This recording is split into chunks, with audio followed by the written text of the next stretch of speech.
que onde iria, já que vamos mais ou menos nos anos 79, 80, era que a partir de determinada altura foi o maior dinamizador do Jujutsu em Portugal e a partir dos anos 80, necessariamente, lembra-se da altura em que pela primeira vez apareceu na sua cabeça a necessidade de criar uma organização, uma instituição. Porquê? O que é que motivou isso? Quando tive contactos com o mestre Ernaias, foi mais ou menos sugerido, eu não direi imposto, mas sugerido que tinha que fazer uma associação de estilo, isto é, então criei naquela altura a União Portuguesa de Jujutsu Taijutsu, que era, portanto, a escola do mestre Roland Ernaias. Ele nunca veio a Portugal a meu convite, que é um técnico extremamente caro, não tínhamos condições financeiras para o mandar vir. Mais tarde foi criada, tive um contacto com o mestre Filipe Renault, onde foi também sugerido, portanto, uma alteração de coisas, porque ele não fazia taijutsu, e ele, portanto, que foi criada a União Portuguesa de Jujutsu com o Jutsu. Isto porquê? Porque tínhamos que fazer uma associação, mas que tivesse como base o mestre internacional que nós tínhamos. Posteriormente, em 95, foi criada a Federação Portuguesa de Jujutsu e Disciplinas Associadas. Portanto, além do Jujutsu, havia outras disciplinas que estavam associadas, o caso do Kobu, do Kokujutsu, o Taijutsu, etc. Acontece que, entretanto, criaram-se outras federações em Portugal, mais duas, uma federação de Jiu-Jitsu e disciplinas associadas de Portugal, depois criou-se mais outra, a Federação Nacional de Jiu-Jitsu e disciplinas associadas de Portugal, em anos distintos, fez cursos de formação, tanto a primeira a fazer cursos de formação em Portugal nessa área foi a Federação Nacional de Jiu-Jitsu, do Sr. Helder Nunes. Posteriormente, passado cerca de 4, 5 meses, 6 meses, para lá, talvez um bocadinho menos, foi a Federação de Jiu-Jitsu e Disciplinas Associadas de Portugal, com sede em Santarém, e por fez, o Estado reconheceu a Federação Portuguesa de Jiu-Jitsu e Disciplinas Associadas como uma entidade formadora, como uma entidade com uma modalidade diferente, para fazermos. Também fizemos todos esses cursos e fomos lá. No entanto, houve uma corrida ao Estatuto de Utilidade Pública Desportiva. O Estatuto de Utilidade Pública Desportiva foi conseguido pela Federação de Jiu-Jitsu e Disciplinas Associadas de Portugal, que é com sede em Santarém, onde essencialmente visa o Jiu-Jitsu desportivo. Estamos virados neste momento por uma associação já que é multidisciplinar, tem várias disciplinas, Aikido, Jujutsu, Goshin Jujutsu, Jiu-Jitsu, Kyushu, Kobudo, Okinawa Kobudo, tem departamento de terapias tradicionais japonesas, o caso do Shiatsu, Setai, Reiki, a acupuntura, etc. E estamos a trabalhar em força nesta organização, de maneira que se consiga criar uma grande união entre os vários praticantes de artes marciais. A ideia mais é para angariar, básica, é para angariar mais as modalidades mais tradicionais do que as mais competitivas, embora, do ponto de vista estatutário, as outras também sejam perfeitamente possíveis.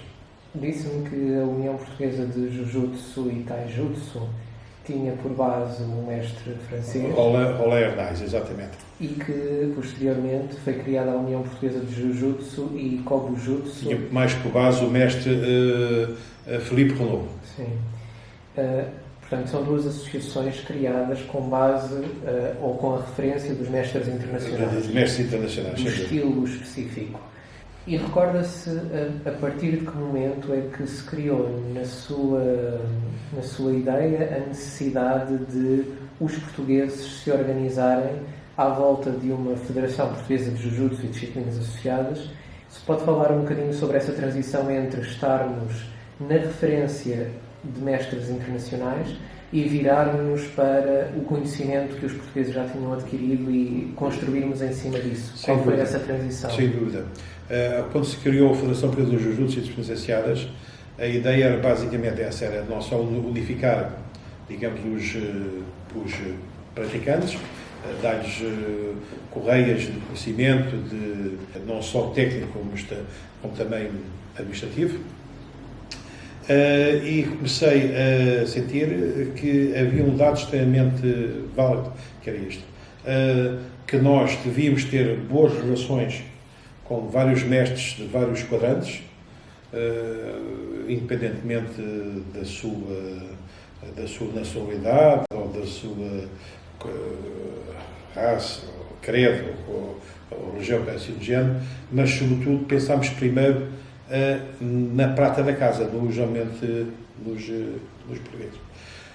Uma coisa que os portugueses têm, e eu como português de coisa, é que nós durante muito tempo, às vezes, estamos tão ordem endeusados, pessoas estrangeiras, que esquecemos que na prata da casa há pessoas muito boas e com grande competência.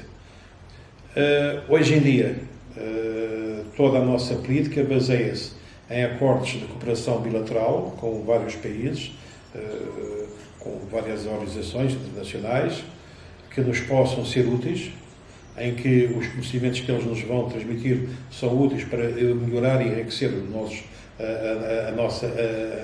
conhecimentos, mas, por sua vez, também vamos fazer o mesmo. Isto é, nestes acordos de cooperação bilateral, eles vão ensinar, mas nós também vamos ensinar a essas pessoas. Porque só assim, a tua troca de conhecimentos é que poderá haver uma melhoria substancial.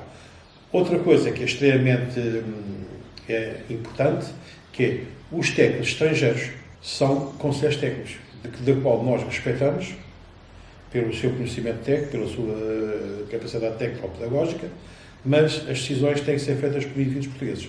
E isto porquê? Basicamente porque, meu caro, é que qualquer pessoa que não tenha autonomia na sua casa, não pode ser livre. O que é que quer dizer com isto? Quando nós estamos dependentes de indivíduos estrangeiros, que podem ser bons, mas que nos impõem regras, impõem-nos condições que são contrárias à nossa independência, para mim, acabou. Eu respeito todos os mestres, sejam japoneses, sejam alemães, sejam ingleses, sejam franceses, venham cá, tenham conhecimentos para dar e que seja uma mais-valia, podem ver. Mas tendo sempre em conta que as decisões finais têm que ser decididas por elementos portugueses e não por elementos estrangeiros. Isto é, quer dizer, os ingleses dizem a casa do inglês é o seu castelo. Eu ponho isso para nós portugueses, com toda a boa vontade, com toda a disponibilidade de haver boas relações entre várias entidades, as decisões têm que ser feitas sendo tomadas pelos elementos portugueses. Tem havido grandes problemas ao longo dos anos com vários mestres, não só comigo, com outros mestres de outras artes, porque mesmo que eles tenham conhecimentos, eles são pagos para vir ensinar esses aumento de conhecimentos. A partir daí as decisões têm que ser nossas. Isto é, quando eu vou aprender um curso, por exemplo, de shiatsu, ou de massagem shiatsu, ou de setai, ou algo assim, eu estou a aprender. A partir do momento em que eu paguei e estou a aprender, é que os conhecimentos são meus. Quando nós, apesar de termos grandes conhecimentos técnicos, estamos dependentes sempre do indivíduo estrangeiro, é mau. Temos grandes mestres de nível internacional. O caso, por exemplo, do mestre no Karate Goju, o mestre Takeshi Fukushi, que é um japonês que vive no Brasil com a oitava dan. Temos na área do Washin Jujutsu, por exemplo, o mestre Dabausa, como conceito técnico, o mestre Gunter Paiter, o mestre Miranda. Na área do Baki Jujutsu, o mestre Miranda. Na área do Okinawa Kobu, do mestre Flávio Vicente de Souza. Na área do Kobu, especificamente Kobu, do mestre Gunther Paiter. Portanto, são técnicos estrangeiros que vêm cá, que me dão os ensinamentos, mas estão sempre com o estatuto de conselheiros técnicos. Os diretores técnicos têm que ser sempre portugueses. E os dois mestres franceses que referiu foram mestres que, a partir de determinado ponto, impuseram determinado tipo de treino, ou de estilo, ou de regras, e que forçaram de alguma maneira... A pessoa que pior fez isso, eu tenho que ser, ao longo da minha história, as pessoas que mais impuseram e que mais dificuldades criaram ao próprio grupo, em que, quando foi feita o acordo de aprendizagem ou de filiação nossa nessa organização, foi o acordo A, e passado, depois lá entrarmos, passou para o acordo B ou C, quando nós tínhamos apenas discutido o acordo A. Essa pessoa, que apesar de ser um excelente técnico, mas que foi a pessoa que mais de dificuldades criou, como é que eu ia dizer, que não honrou a sua palavra, inclusive fez questão de criar divisão no grupo português, foi uma situação bastante triste, chamava-se Filipe Renaud. O mestre Hernaias, ou mestre, essa questão nunca foi posta tanto realmente assim, era uma pessoa, tinha a sua maneira de ser, houve algumas questões políticas que me levaram a afastar-me um bocadinho, mas como ser humano não se pode comparar com isso, porque criar divisões entre alunos e entre mestres é muito triste. E foi o que aconteceu com o Sr. Filipe Renaud. E hoje em dia, refletindo, já com alguns anos de experiência, consegue perceber o que é que ele estava a tentar fazer ou porque é que ele fez isso? Caro amigo, a questão é o seguinte: quando a palavra é dada, é para se cumprir. Há três coisas na vida que não pode voltar atrás. É a flecha lançada, a oportunidade perdida e a palavra dada. Quando a palavra é dada, é para se cumprir. Da nossa parte, cumpriu-se sempre. O único que não cumpriu foi esse senhor. E então criou, naquela altura, uma grande divisão e uma cisão muito grande, e criou uma situação que pessoas que até eram amigas acabaram por se afastar. E isso, para mim, é uma situação completamente improvável, porque eu nunca o fiz. Eu tive situações propostas a nível nacional de outros grupos, de pessoas que eram os número 2 e os número 3, mas queriam ser número 1 e, portanto, queriam uma coisa, e eu mantive sempre a mesma postura. Não. O acordo foi feito com esse, e é esse que nós temos que cumprir. Quando o acordo acabar com essa pessoa, então, podemos, obviamente, virarmos para outros lados. Mas enquanto essa pessoa tiver de ser o nosso representante, deve ser respeitado. É tudo uma questão de realmente princípio. Não é? O mestre Filipe Renaud, com essa atitude, que por outro lado estimulou a criação de uma coisa bastante interessante, que é os portugueses virarem-se para dentro e tentarem organizar-se. Sim, em certa medida sim. Em certa medida sim. Eu quero frisar, por exemplo, o seguinte: conheci um grande mestre também, que é o mestre Brian Chick. Quer dizer, que eu, quando estou a falar, não posso falar de todos os mestres, porque isto foram muitos ao longo da coisa. O mestre Brian Chick é um mestre inglês, é um homem que vive das artes marciais, é um profissional, é pá, que para isso. Ele aconselha, dá as suas sugestões, dá as suas ideias, mas nunca impôs uma linha. E isso há que ser realmente respeitado. Temos um grupo de mestres nacionais muitíssimo bons. Não vou falar só da minha pessoa. Temos na área do Kyus, por exemplo, o Pedro Valente Dias. Temos na área do Aikido e do Aikijujutsu o mestre Jorge Costa, um excelente mestre. E, portanto, acho que temos uma prata de casa mais que suficiente do ponto de vista competente, que tem contactos internacionais, mas é como digo, os contactos internacionais são para ajudar, são para corrigir, são para melhorar, mas as decisões finais têm que ser sempre nossas. de Portugal e dos portugueses.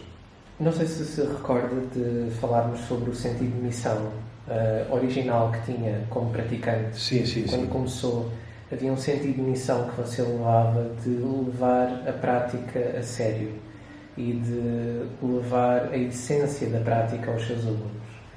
Foi também por os mestres, o mestre internacional, o Sr. Filipe Renault, mexer com esse sentido de missão que acabou depois por criar a Federação Portuguesa de Jujutsu e Disciplinas Associadas e de ir mais na direção de proteger esse sentido de missão que ele estava a tentar atacar.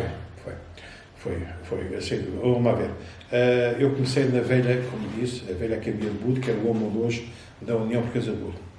Fui sempre muito bem recebido, muito bem tratado, da parte do Dr. João Luís Franco Pires Martins e o mestre Correia Pereira, mas Correia Pereira eu tinha menos contactos, eu era um miúdo. O mestre Pires Martins foi que me recebeu sempre muito bem, foi uma pessoa sempre extraordinária, deu-me a mão, deu-me a chave da academia, eu podia treinar sempre que quisesse, além das aulas normais, eu podia treinar sempre que quisesse, como eu já disse, aqui assim, e foi um homem que conseguiu-me transmitir, conseguiu-me passar uma mensagem, que é a mensagem que eu hoje estou a passar aos meus alunos.